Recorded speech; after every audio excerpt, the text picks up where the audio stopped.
Hi everyone, welcome to the online medical imaging class. My name is Yan Lim. I'm from the second affiliated hospital of Shantou University Medical College, China.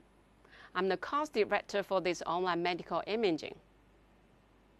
The chest X-ray is the most frequently requested radiologic examination to evaluate the lumps, heart border, and bones of the spine and chest. The interpretation of a chest film requires the understanding of basic principles. In this session, we will focus on the systemic approach to reading a chest X-ray. Typically, two views of the chest are taken, one from the back and the other from the side of the body as the patient stands against the image recording plate. In a standing PA chest radiograph, the X-ray beam enters the patient from the back to front. In a PA film, the heart is closer to the film and thus less magnified. The PA film is read as if the patient is standing in front of you with their right side on your left, and vice versa. The lateral chest radiograph is taken with the patient's left side of the chest held against the X-ray cassette. This is to ensure that the heart is closer to the machine so that its image is sharper and less magnified. The patient can also be examined in the lateral decubitus position. The film is taken with the patient lying on the side. It helps to determine whether suspected fluid, pleural effusion, will go to the bottom, or suspected fluid air will rise to the top. For example, if pleural fluid is suspected in the right lung, check the right lateral decubitus view, as you can see in the picture. If air is suspected in the left pleural cavity, check the right lateral decubitus view, which allows the air to rise to the left side. Have you ever wondered how to read a chest X-ray?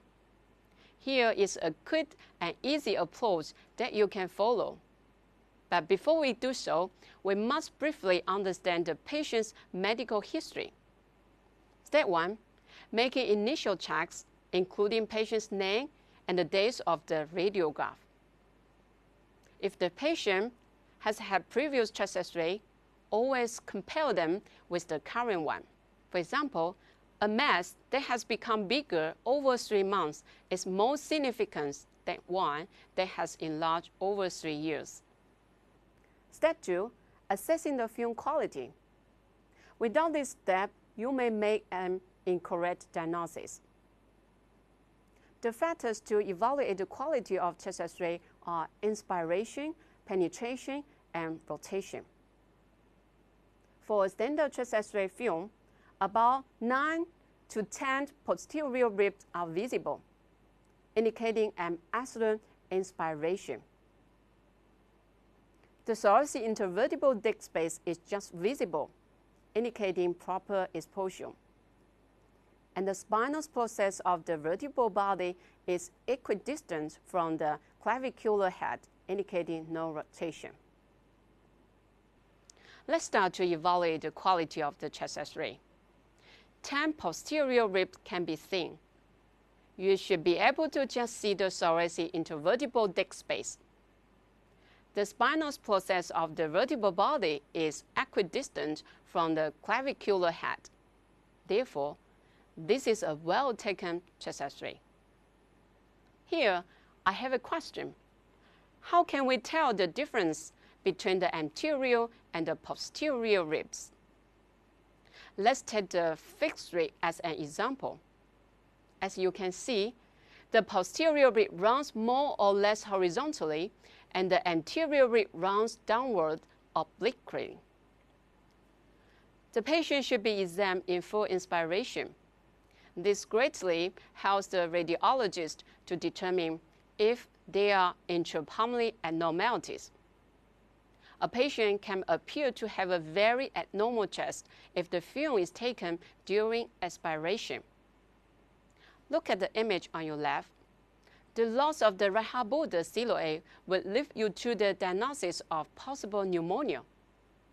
On repeat exam with improved deep inspiration, the right heart border is now normal. Step 3. Identifying and aligning the X-ray. The first thing to do is to check for the relevant markers printed on the radiograph. L for left, R for right, PA for posterior anterior, AP for anterior posterior, etc. Know the position of the patients: supine, lying flat, upright, lateral, decubitus. Secondly, recognize an anterior posterior AP X-ray. Sometimes AP X-rays are taken for patients who are too ill to stand up or for infants. An AP film can show magnifications of the heart and the widening of the mediastinum, as it is generally taken at shorter distance from the film compared to PA radiographs. Finally, align left and right. You can do this easily by looking at the heart, which for the majority of us is on the left side. Step 4. We have a systematic approach to real chest X-ray by using the alphabet. Here, A for airway, to check if the airway is patterned and midline, and look for the carina, where the trachea bifurcates into the right and left main bronchi. For example, the left thyroid mass will cause the airway to deviate to the right. B for bones and soft tissues, to scan the bones for sysmetric, fractures, etc. To evaluate the soft tissues for foreign bodies, swelling, or subcutaneous air in patients with trauma. Here, we have a normal PA chest X-ray with some important anatomical structures. C for cardiac, to look for the cardiac silhouette. Evaluate the heart size and shape. The white image delineated by the red lines presenting the heart situated between the lungs. This is the normal cardiac silhouette, occupying less than half of the chest width. Abnormalities of the cardiac contours will be introduced in the following section. D for diaphragm, to check diaphragms for position and shape, to look for a flat or raised diaphragm. The chest X-ray film on your left is the normal one. The right diaphragm is slightly higher than the left due to the liver. The chest X-ray in the middle shows the flattened diaphragm, which indicates emphysema. The image on your right shows a raised left hemidiaphragm due to the dense consolidation in the left lower lobe, as in pneumonia, making the lower lung field indistinguishable in tissue density compared to the abdomen. E for effusion.